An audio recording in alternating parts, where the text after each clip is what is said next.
ওম নমো ভগবতে বাসুদেবায়। আমার প্রিয় দর্শক বন্ধুকে আমার আন্তরিক অভিনন্দন, শুভেচ্ছা ও ভালোবাসা জানাই। আমি আশা করি অনাদির আদি গোবিন্দের অশেষ করুণায় আপনারা সকলেই কুশল আছেন। আজ আপনাদের কাছে যে বিষয়টি নিয়ে আলোচনা করতে চলেছি, কেতু পূর্ব ফাল্গুনী নক্ষত্রে 20 জুলাই 2025 প্রবেশ করবে। 29 মার্চ 2026 পর্যন্ত পূর্ব ফাল্গুনী নক্ষত্রে সিংহ রাশিতে অবস্থান করতে চলেছে। তাই ধনু রাশি বা ধনু লগ্নের জাতক জাতিকারা আপনারা কেমন ফল পেতে চলেছেন তা আমি আচার্য কমল শাস্ত্রী আপনাদের কাছে এই ভিডিওতে বিস্তারিতভাবে আলোচনা করব। ধৈর্য সহকারে আপনারা ভিডিওটি দেখবেন। দেখুন, কেতু কোনো আকাশের গ্রহ নয়, এটি ছায়া গ্রহ এবং কেতু সাধারণত গলা থেকে নিচের অংশ নির্দেশ করে এবং কেতুর কেবল ধড় আছে, মুন্ডু নাই। কেতু মোক্ষকারক গ্রহ এবং এর প্রতীক হচ্ছে সর্প। কেতু সাধারণত নির্দেশ করে প্রকাশের অভাব, বাধা, বিঘ্ন এবং পঙ্গুত্ব, শক্তিহীনতা, জড়তা, আলস্য এবং অবসাদ, অনুভূতির একান্ত অভাব, অহংকার এবং পরিপূর্ণ জড়তা, যাবতীয় গুপ্ত ব্যাপার কেতুর মধ্যে রহস্যময় ব্যাপার কিন্তু থাকবেই এবং আধ্যাত্মিকতা। শুক্র সেখানে নির্দেশ করে পার্থিব জগতের যাবতীয় সুখ, সমৃদ্ধি, সৌন্দর্য, ঐশ্বর্য, বিলাসিতা, উদ্ভাবনী শক্তি, শিল্প, কলা এবং যৌন আকর্ষণ এবং ইন্দ্রিয় অনুভূতি। অসুর গুরু হচ্ছে শুক্র এবং দৈত্য হচ্ছে কেতু। দেখুন, কেতু হচ্ছে অতীতের অভিজ্ঞতা ও আধ্যাত্মিকতার দিকে আকর্ষণ অতি অবশ্যই কিন্তু বাড়াবে এবং একাকিত্বের অনুভূতি আসতে পারে। ঈশ্বরের প্রতি ভক্তি, সত্যের পথে চলা এবং জীবনী সৃজনশীলতা, কাজকর্মে আগ্রহ বাড়িয়ে তোলা এবং অনেক সময় দুঃখ ভোগ করাতেও কিন্তু পারে। এরপরেই আমি চলে আসছি। দেখুন, ধনু রাশি বা ধনু লগ্নের জাতক জাতিকাদের ক্ষেত্রে ঠিক নবম ভাবে কেতু কিন্তু অবস্থান। নবম ভাব হচ্ছে ভাগ্যভাব, পিতৃভাব ইত্যাদি, উচ্চশিক্ষার ভাব ইত্যাদি ইত্যাদির বিচার করা হয়। দেখুন, কেতু এই জায়গায় অবস্থান করা মানে এবং কেতু সাধারণত সৃষ্টিশীল কাজকর্মগুলো কিন্তু প্রদান করে থাকে। দেখুন, আমাদের যে রাশিচক্রটি রয়েছে, রাশিচক্রের ঠিক প্রথম ভাব অর্থাৎ মেষ রাশি, এই মেষ রাশির ঠিক প্রথম 13 ডিগ্রি 20 অশ্বিনী নক্ষত্র, যার অধিপতি গ্রহ কেতু, ঠিক পঞ্চম ভাব রাশিচক্রের যে সিংহ রাশি, তার প্রথম 13 ডিগ্রি 20 কিন্তু কেতুর নক্ষত্র, মঘা নক্ষত্র। এবং আপনাদের যে রাশি ধনুরাশি, ধনুরাশিরও ঠিক প্রথম 13 ডিগ্রি 20 এটিও কিন্তু আপনার ঠিক তুলা নক্ষত্র, যেটি কেতুর আন্ডারে। এই যে রাশিভাব, পঞ্চম ভাব এবং নবম ভাব, তিনটে ভাবকে একসঙ্গে যদি যুক্ত করেন কোন ভাবগুলো পাবেন? আমাদের ত্রিকোণ যেটাকে বলা হয়। এবং এই যে একটি হচ্ছে রবির ঘর, একটি হচ্ছে মঙ্গলের ঘর, একটি হচ্ছে বৃহস্পতির ঘর। দেখুন, রবি এবং মঙ্গল এই যে দুটি ভাব, রাশিভাব এবং পঞ্চম ভাবের অধিপতি গ্রহ, এরা হচ্ছে নৈসর্গিক অশুভকারক গ্রহ, হলো সৃষ্টিশীলের কাজটি করে, মানে সৃষ্টি ধর্মের কাজ করে।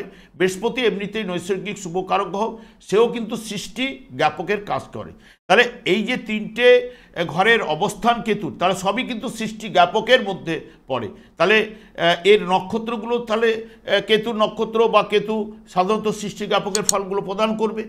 এবং কেতু যেহেতু এই জায়গায় অবস্থান করছে এবং কেতু সাধারণত প্রথম ফলটা কিন্তু যেটা প্রদান করে থাকে কোনো গ্রহের সঙ্গে যখন যুক্ত হয়, এই যে কেতু এখন গোচরে এখানে অবস্থান করছে, কোনো গ্রহ যখন গোচরে এই জায়গায় অবস্থান এসে যাবে, তখন তার সঙ্গে যুক্ত অবস্থায় সে যেই গ্রহ হোক, যদি ধরুন রবি, তাহলে রবির গ্রহের নেচার অনুযায়ী কেতু তখন ফল প্রদান করবে।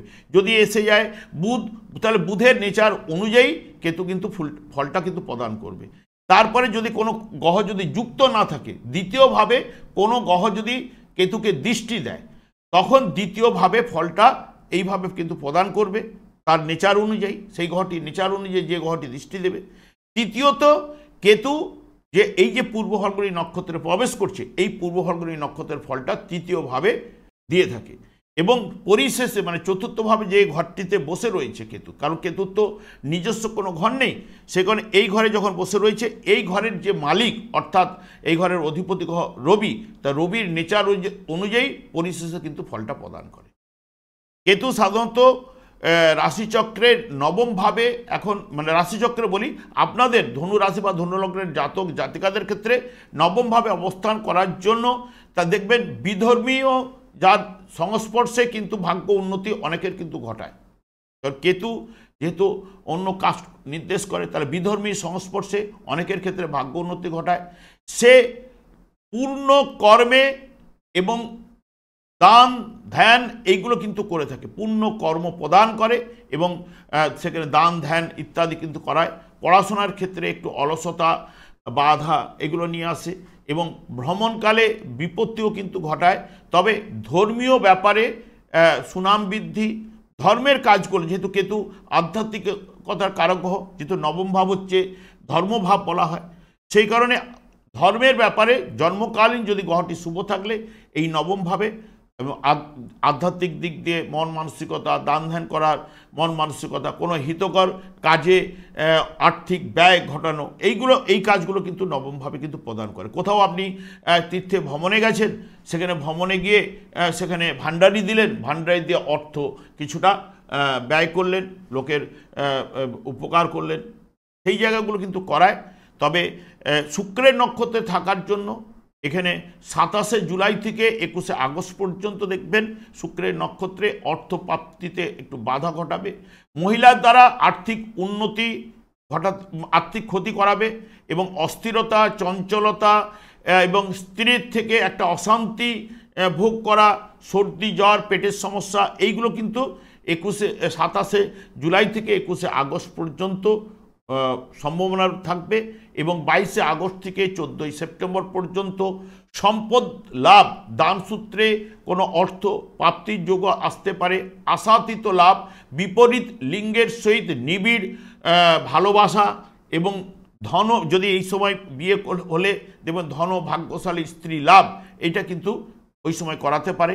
15ই সেপ্টেম্বর থেকে অক্টোবরের 10 তারিখ পর্যন্ত বন্ধু বিচ্ছেদ, মনোমালিন্য এবং আর্থিক ব্যয় এবং বৃথা আড়ম্বরতা এবং কাজকর্মে বিলম্ব, মানসিক দুশ্চিন্তা, বিদ্যাক্ষেত্রে বাধা, অলসতা, এইগুলো কিন্তু প্রদান করবে। ঠিক 11ই অক্টোবর থেকে 2 নভেম্বর পর্যন্ত অপমান এবং পরিকল্পিত কাজকর্মে বাধা, আশাহত হওয়া এবং দুশ্চিন্তা, কোনো নারী ঘটিত ব্যাপার থেকে কিন্তু ভাগ্য উন্নতি কিন্তু ঘটাতে পারে এবং তার সম্ভাবনা কিন্তু এনে দেয়। এবং সন্তানের দ্বারা ক্লেশ এবং 3 নভেম্বর থেকে 26শে নভেম্বর পর্যন্ত দাম্পত্য জীবনে নিবিড় ভালোবাসা, পরিবারে আনন্দ লাভ এবং পরিবারে আয় বৃদ্ধি ঘটবে, সৌভাগ্য লাভের জায়গা, বিলাসিতা বাড়াবে, প্রতিযোগিতা মূলক কোনো পরীক্ষা থাকলে সেখানে সাফল্য আনবে, ভোগ বিলাসিতা এগুলো কিন্তু বাড়বেই। 27শে নভেম্বর থেকে একদম ডিসেম্বরের 20 তারিখ পর্যন্ত বিলাসিতা বাড়বে, পোশাক পরিচ্ছদে বিষয়ে লাভ এনে দেবে বা ক্রয় করতে পারেন, সুগন্ধি দ্রব্য লাভ, শত্রুহানি বা শয্যাসুখ, প্রীতিলাভ, ভ্রমণের যোগ, এইগুলো কিন্তু ঘটাবে। এবং 21শে ডিসেম্বর থেকে 11ই জানুয়ারি পর্যন্ত সুখাদ্য ভোজন, সুনিদ্রা এবং আরাম, বিদ্যাক্ষেত্রে শুভ ফল পাবেন এবং মূল্যবান কোনো দ্রব্য লাভ বা বিলাসিতা বাড়বে, ব্যবসা বাণিজ্যে উন্নতি, সৌভাগ্য বৃদ্ধি ঘটবে। এবং ঠিক 12ই জানুয়ারি থেকে 4 ফেব্রুয়ারি পর্যন্ত কোনো উপহার আপনারা পেতে পারেন, সুখাদ্য ভোজন, মানসিক শান্তি এবং কলা শিল্পে প্রভাব প্রতিপত্তি বৃদ্ধি, সম্পদ লাভ এবং পরিবারে আয় কিন্তু বাড়বেই।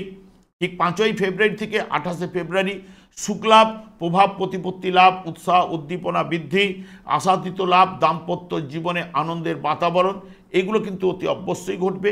এবং 1 মার্চ থেকে 25শে মার্চ পর্যন্ত সামাজিক ক্ষেত্রে মর্যাদা বৃদ্ধি, দৈনন্দিন জীবনে শুভত্ব এবং নিকট আত্মীয়ের কোনো না কোনো সাহায্য আপনারা পেতে পারেন, আপনাদের মনোবাঞ্ছা পূর্ণ হওয়ার সম্ভাবনা থাকছে, যানবাহন লাভেরও জায়গা কিন্তু থাকছে।